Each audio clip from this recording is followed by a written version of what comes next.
Hola, bon dia a tothom. Moltes gràcies per connectar-vos. Jo sóc l'Enric Sebastià, sóc tècnic de l'Oficina de Transició Energètica de Terres de l'Ebre i el Priorat de la Federació de Cooperatives de Treball de Catalunya i avui us acompanyaré amb aquesta primera sessió dedicada a l'estalvi i l'eficiència energètica en la petita i mitjana empresa. Per si algú encara no està al cas, es tracta d'un cicle de 3 sessions. Les dues següents es faran a la mateixa hora, els 2 dimecres consecutius, els propers 2 dimecres consecutius. La següent, el 29 d'abril, tractarà d'energies renovables i emmagatzematge, i la tercera, el 6 de maig, anirà de comunitats energètiques. Aprofito per a dir-vos que des de les OTEs, les oficines de transició energètica, estem a la vostra disposició per acompanyar la vostra organització i ho fem amb el suport de la transició energètica i ho fem amb el suport de l'ICAEN i en el nostre cas també des del moviment cooperatiu representat per la Federació de Cooperatives. Durant aquesta sessió parlaré d'energia i intentaré fer-ho de la manera més pràctica i didàctica possible. La idea és parlar de com reduir costos reals a la vostra empresa i l'objectiu és que al final del webinar tingueu idees clares i aplicables i amb un retorn ràpid. Abans de començar d'entrar en matèria, faré una mica d'explicació del contingut de la sessió. Començarem definint el seu objectiu i el context energètic actual, perquè és important entendre que avui l'energia és una qüestió clau per a les petites i mitjanes empreses. Després veurem quanta energia consumeix realment una empresa com la vostra i com fer el primer diagnòstic sense gaires eines ni costos. Entrarem en mesures concretes, primer de baix cost, després les que requereixen una inversió moderada i finalment les que impliquen canvis estructurals. Parlarem també d'ajuts i finançament, veurem exemples d'estalvi reals i acabarem amb un full de ruta de 30 dies molt pràctic i aplicable per qualsevol empresa. Bé, si us quedeu fins al final, crec que podreu tenir una visió prou clara per on començar i fer-ho immediatament. La idea central seria considerar que l'eficiència energètica és una oportunitat de negoci i no un cost. A veure, aquesta sessió us interessa especialment si us sentiu identificats amb alguna d'aquestes situacions. Primer, que la volatilitat dels preus energètics. Tots han vist factures que pugen sense gaire explicació i això genera incertesa i pèrdua de control. En segon lloc, l'energia com a factor de competitivitat. Qui gestiona millor l'energia, els seus costos energètics, pot oferir millors preus i tindrà més marge competitiu. La pressió també reguladora. Cada vegada hi ha més normes, més exigències ambientals i més responsabilitat empresarial. I molt important també, l'estalvi de costos amb inversions amb un retorn ràpid.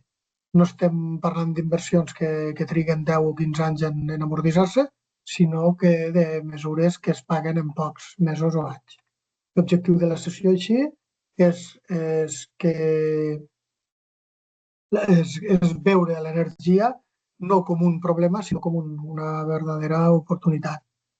I no es tracta només d'estalviar, es tracta de controlar aquesta variable que és l'energia i que és una clau important en qualsevol negoci avui en dia. Bé, ara parlarem del context energètic actual, però partirem de la premissa que l'eficiència energètica és avui una de les inversions amb retorn més ràpid per a una PIME. I el per què és perquè ens trobem en aquest context de fort increment i volatilitat de preus energètics. No només paguem més, sinó que no sabem el que pagarem d'aquí 6 mesos. Això té un impacte directe en els costos operatius. Avui en dia produir, refrigerar, escalfar, il·luminar costa molts diners o costa més diners que en èpoques pretèrites. A més, hi ha una major exigència normativa ambiental, amb inspeccions, certificacions i requisits que, òbviament, no desapareixeran. Finalment, hi ha una forta pressió competitiva. Si la teva competència resulta que consumeix menys energia que tu, està clarament en avantatge respecte a la teva posició. Davant d'aquest escenari, no fer res ja no és una opció i, a més, té un cost afegit. El millor que podem fer és gestionar aquesta energia en bé de la nostra competitivitat. Una pregunta clau és quan consumeix la meva empresa. Les dades que us presento són d'un informe de Repsol, serviran per a disposar d'un ordre de magnitud i, com podeu veure, una microempresa, en funció del seu tamany, consumeix entre 1.000 i 20.000 quilowatts a l'any d'energia elèctrica. Un petit comerç pot pujar fins a 50.000 i, depenent del tipus de petita empresa, si és una oficina mitjana, està entre els 15 i els 40.000, també únicament amb energia elèctrica. I, en canvi, una ja mitjana empresa, sigui una petita indústria o un taller, fàcilment sobrepassarà els 50.000 quilowatts, mentre que una empresa del sector de l'hoteleria i la restauració podrà arribar a 100 o fins i tot passar-los tranquil·lament. I en aquests dos casos hi ha el tipus d'energia que consumiran serà, a banda de l'electricitat, combustible, o sigui, energia tèrmica consumint combustibles normalment d'origen fòssil. Aquesta contestació de quan consumeix la teva empresa, el que ens ajuda a entendre, o sigui, la magnitud d'aquest consum, el que ens ajuda a entendre és que petits percentatges d'estalvi es tradueixen moltes vegades en molts d'euros. Tot i que partim d'una pregunta molt simple, on es consumeix realment l'energia, moltes empreses no són capaces de saber en detall com se consumeix la seva energia. Per a mesurar l'energia, òbviament, per a gestionar l'energia, òbviament, cal mesurar-la. I el primer pas que hem de fer per començar a estalviar és entendre on se consumeix l'energia dins de la nostra empresa. La major part del consum, fins en un 80%, es concentra en els sistemes climatització, processos productius i equips i maquinària. L'enllumenat representaria aproximadament un 10% i el 10% restant es podria atribuir a les tecnologies de la informació i la comunicació i equips auxiliars d'ús minoritari.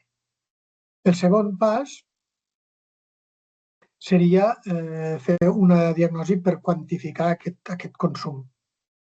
I per fer-ho tenim tres fonts bàsiques que ens poden ajudar. La primera serien les factures energètiques, la segona serien possibles auditories i informes energètics que poguéssim disposar, i la tercera serien sistemes de monitorització que, si no se'n disposen d'específics, diguem-li, tenim les dades de la distribuïdora a través de la plataforma e-distribució. En general, a Catalunya, llevat d'algunes distribuïdores més minoritàries que hi ha, Endesa és la distribuïdora per excel·lència, diguem-li, a nivell de Catalunya, i la seva plataforma de distribució ens pot donar dades molt precises del consum que tenim cada hora o quart d'hora fins i tot. Així, l'anàlisi de les factures i la identificació dels grans consumidors que tenim a l'empresa ja ens permeten fer accions ràpides i immediates i pràcticament sense inversió, com veurem ara mateix. Així entrarem a les mesures que podríem qualificar d'estrella o que són les de baix cost, són les que ens permeten estalviar sense invertir. Amb mesures molt simples podem estalviar entre un 5 i un 15%. Ara només analitzant bé la factura podem estalviar i d'una manera molt senzilla. Revisant les tarifes, bé canviant de tipus de contracte dins de la nostra comercialitzadora, bé buscant comercialitzadores que ens facin millors preus, també revisant la potència contractada, moltes vegades sobredimensionada, i també revisant consums mensuals i períodes tarifaris per a veure on consumim i quin cost tenim, quin cost hi ha en els moments en què estem consumint. Després passaríem a la gestió energètica. Amb una mínima gestió energètica també podríem obtenir estalvi i el fet de monitoritzar els consums ja ens dona informació per a optimitzar les potències contractades o per a optimitzar també els horaris de consum. En el cas de les potències contractades, l'optimització de potències contractades és molt important. Des de les oficines ens estem trobant que encara hi ha moltes empreses que no les tenen optimitzades, tant a nivell anual, que és el comú de qualsevol PIME, ja que hi ha períodes en què la necessitat de potència és inferior a la màxima, diguem-li, contractada.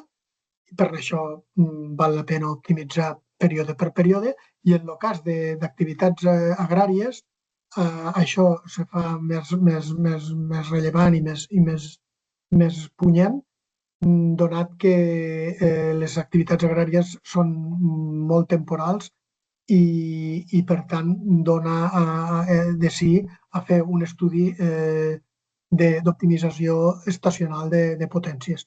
És a dir, en època de campanya, que seria en temporada alta, tindre un perfil de potències, i en temporada baixa, quan ja pràcticament no ha baixat molt el consum, tindre un altre perfil de potències, i estem fent a nivell d'oficina i estem trobant que en temporada alta els estalvis no són elevats, però sí que estan entre un mínim d'un 3%, 4%, fins a un 10%, i en temporada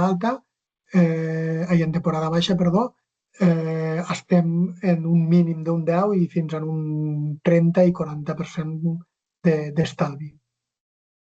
Finalment estan les bones pràctiques. Les bones pràctiques també són fruit també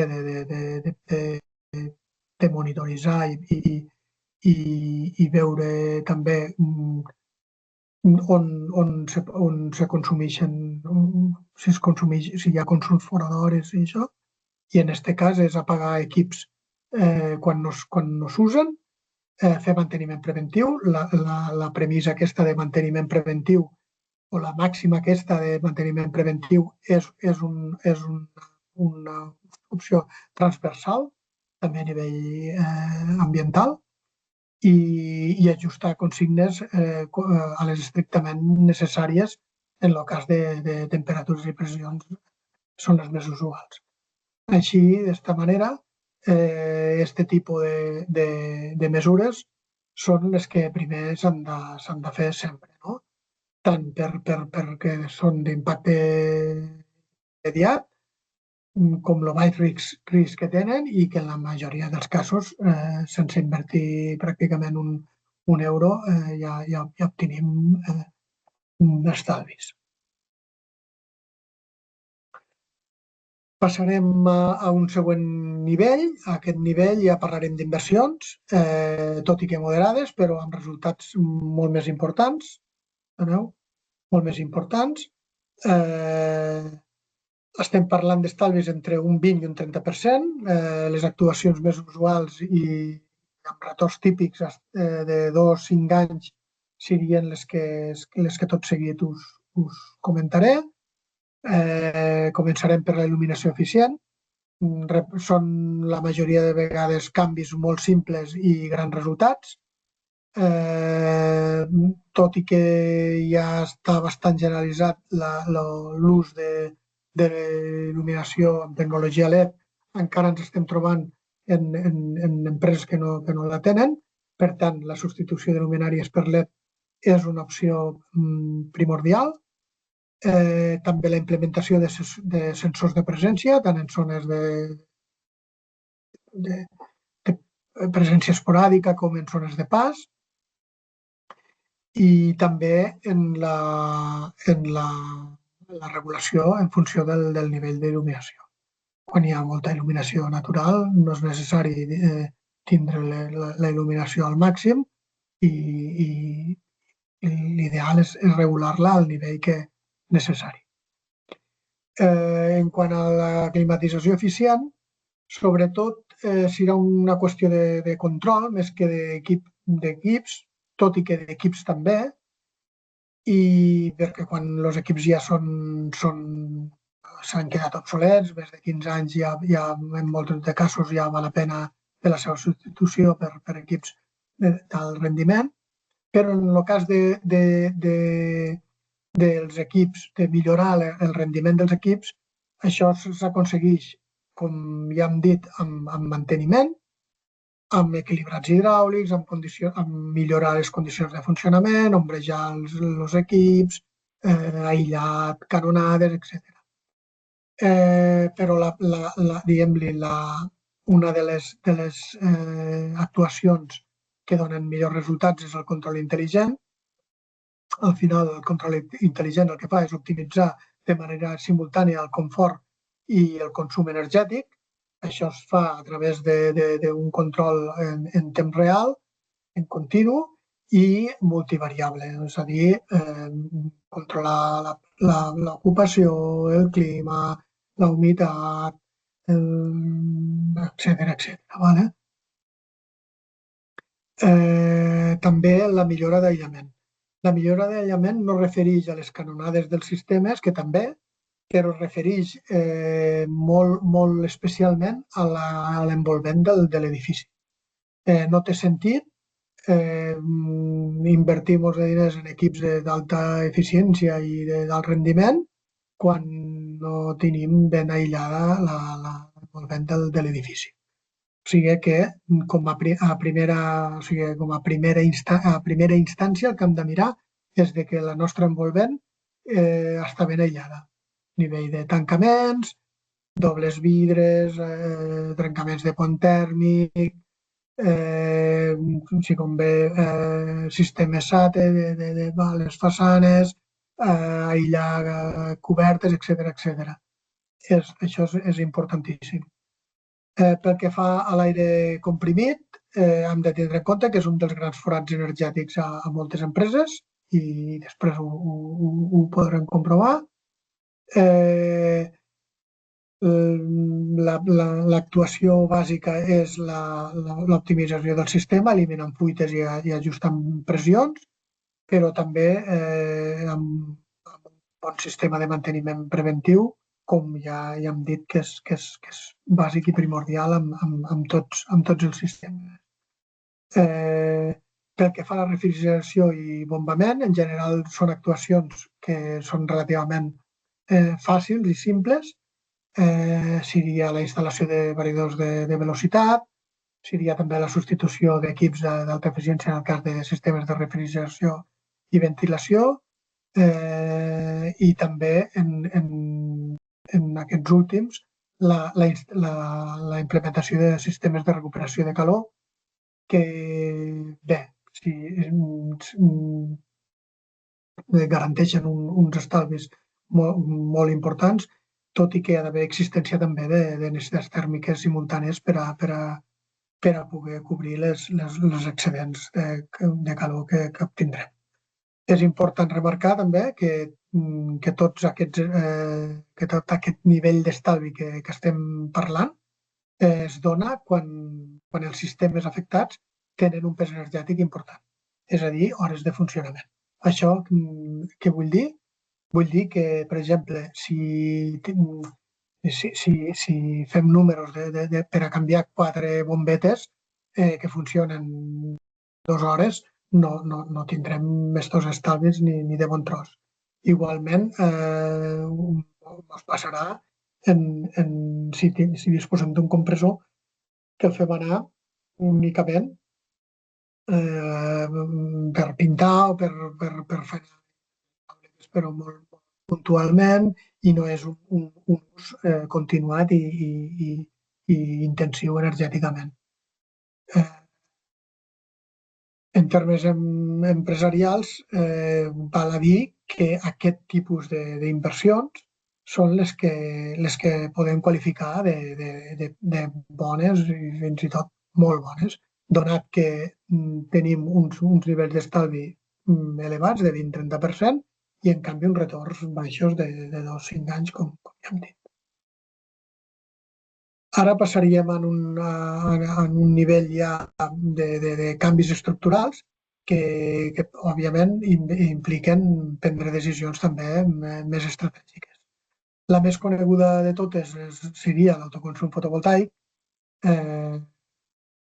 Produir la teva pròpia energia no només redueix costos, sinó que dona molta estabilitat. També estaria lo de l'electrificació, bombes de calor per a substituir combustibles fòssils en sistemes de calefacció i aigua calenta sanitària, electrificació de la mobilitat, cotxes elèctrics i altres tecnologies com les bateries cada vegada són més barates i s'aniran imposant, entre d'altres funcions també per gestionar activament la demanda. Altres funcions, les bateries, a banda del pic, d'absorbir pics de potència, de desplaçar, diguem-li, de poder desplaçar generació fotovoltaica a hores que no se'n fa i que els costos són més elevats, etc. També tenen aquesta funcionalitat més de gestió activa de la demanda. Totes aquestes actuacions, òbviament, tenen retorns superiors a 5 anys. També és veritat que donen grans estalvis, però aquí ja no és només que estem estalviant, sinó que estem ja fent un canvi de model, estem anant cap a una independència energètica més consolidada. No m'explaio en aquestes actuacions perquè n'hi ha més i el que crec que ens interessa en aquesta xerrada és la part d'actuacions més assequibles, més ràpides i més amortitzables més ràpidament. Bé, un dels temes, un dels temors habituals a l'hora de dur a terme una actuació és el fer front a aquesta inversió tindrà en general un esquema com el que us presento. Una part serà inversió directa en fons propis, una altra part mitjançant finançament extern i una última amb ajuts públics. La idea és que la idea que es vol transmetre és que els ajuts representen una part de la inversió que acceleren el seu retorn, que poden cobrir un 20, 30, fins i tot un 40%, però que la resta s'haurà de finançar sí o sí. Actualment, la majoria de línies d'ajuts per a aquest tipus d'inversió està fora de termini, tot i que moltes són recurrents i, per tant, aniran sortint en properes edicions. En aquest moment cal destacar els cupons d'acció d'innovació verda que sortiran en breu. Si no vaig errat, el dimarts 28 hi ha una webinar de presentació per part d'acció.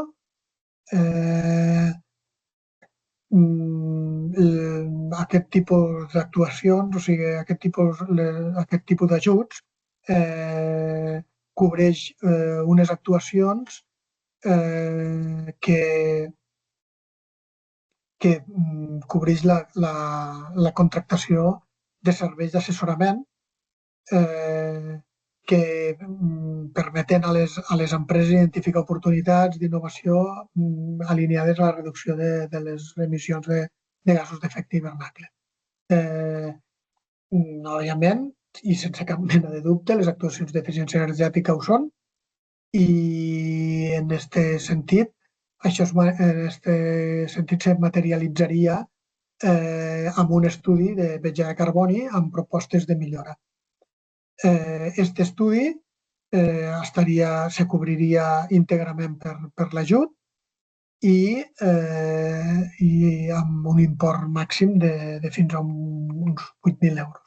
O sigui, estem parlant d'una subvenció a fons perdut per a fer un estudi i calcular la petjada de carboni i fer una proposta d'actuacions de millora com les que hem estat comentant.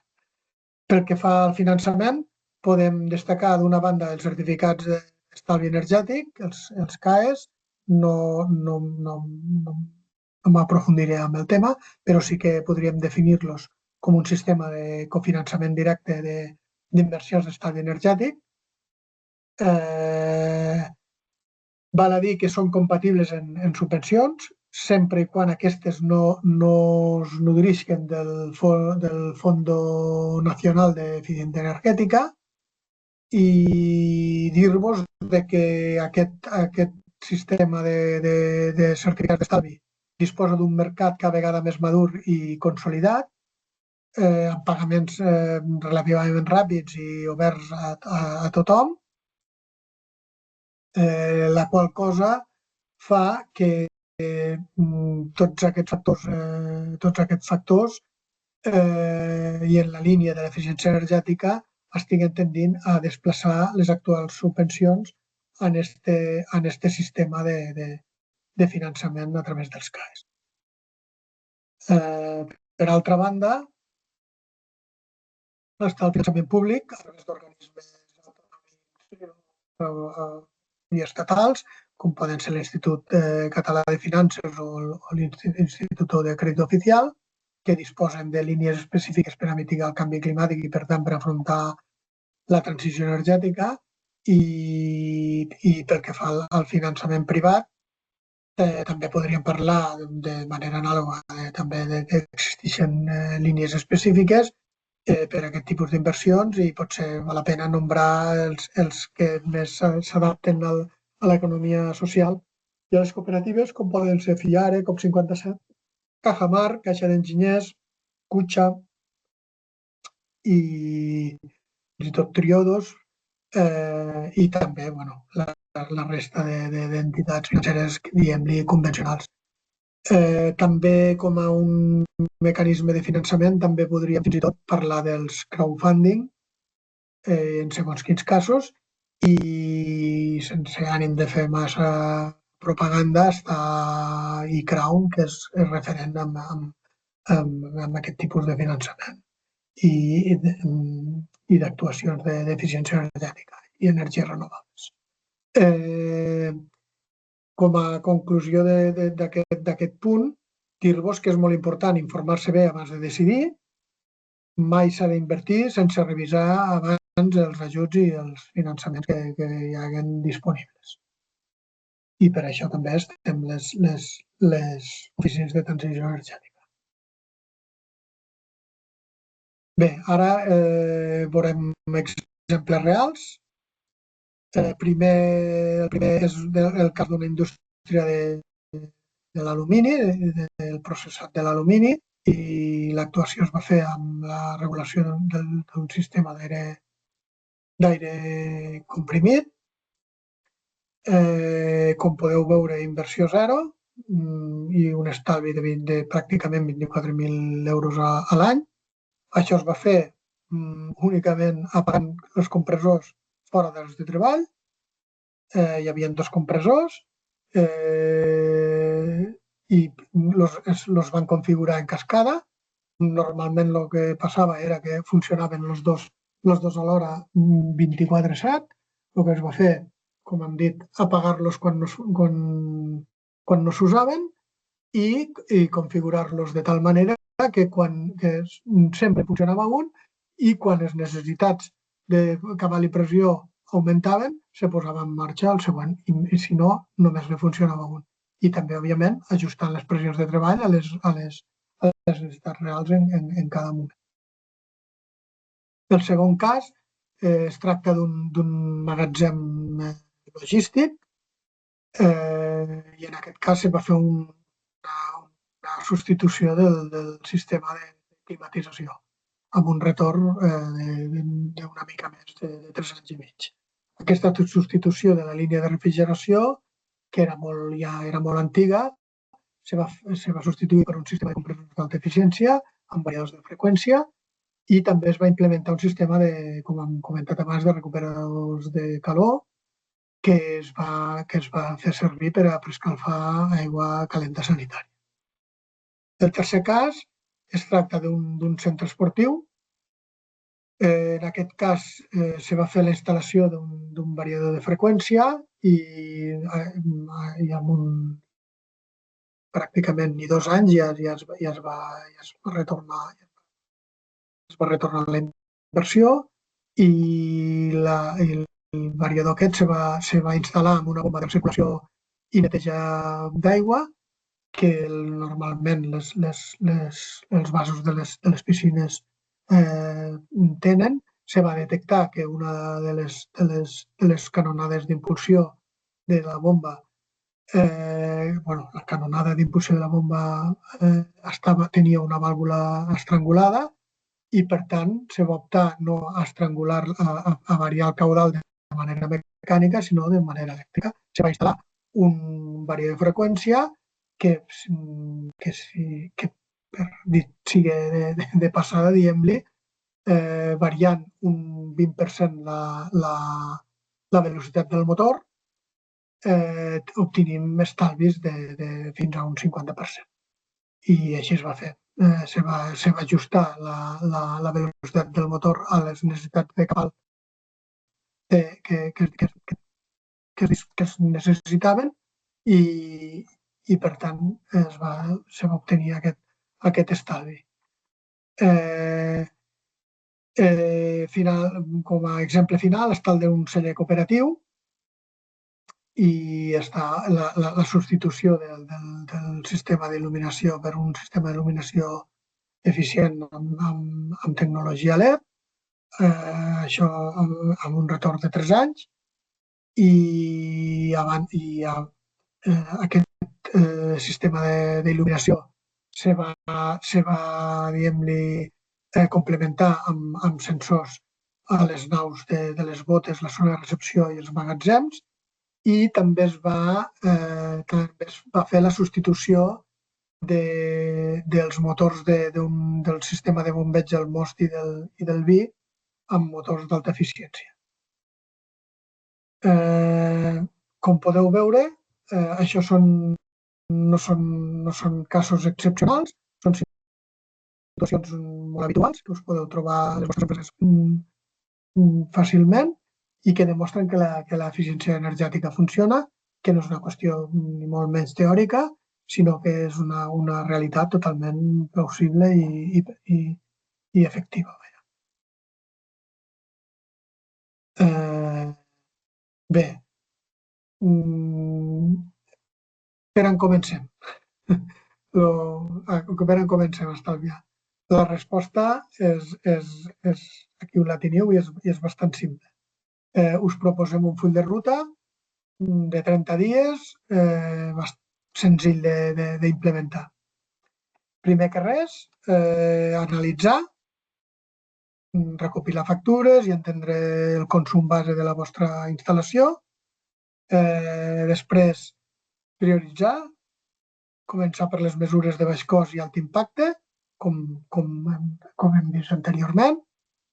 Fixar objectius clars i quantificables i temporitzats de manera trimestral. És una temporització bastant efectiva.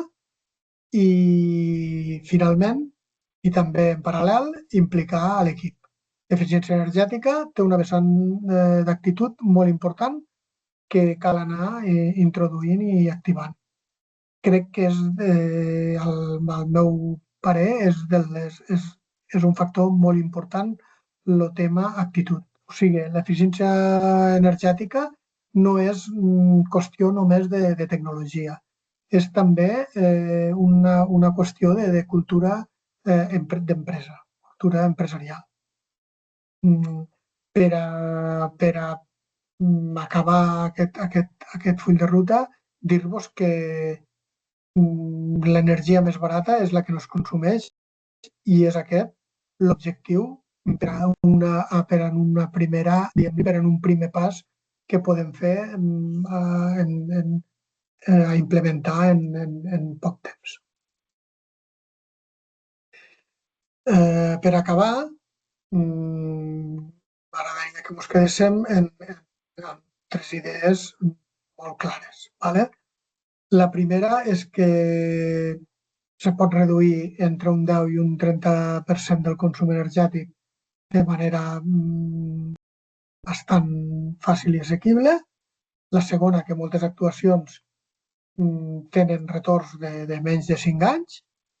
I la tercera i més important és que l'energia s'ha de gestionar estratègicament. L'eficiència energètica s'ha convertit en una palanca de la competitivitat i ja ho hem anat repetint al llarg del webinar i no m'ho cansarem. Al final, l'eficiència energètica el que dona, o sigui, el que provoca són menys costos, més control i, per tant, un futur més sostenible per a tots. Ara és el moment que hem d'actuar i no deixar-ho per a més tard. Res més. Només dir-vos que si voleu aprofundir o tenir assessorament personalitzat, aquí teniu els contactes de les nostres oficines territorials. Estem per ajudar-vos, estem a la vostra disposició, estem per a si voleu passar de la teoria a l'acció, aquí ens trobareu. Si ara és el moment de fer preguntes, suggeriments, puntualitzacions, el que sigui, ara és el moment. A veure què penseu.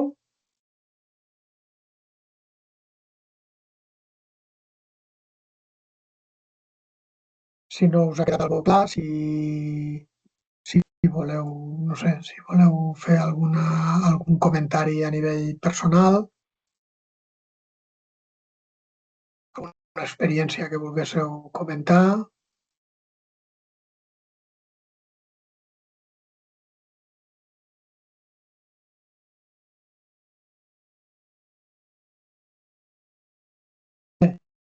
Si no hi ha preguntes i no teniu res més a dir,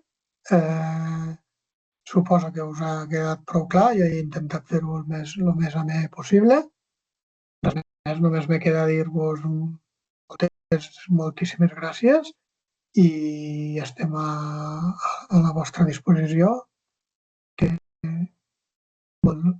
vagi bé. Salut i fins la propera.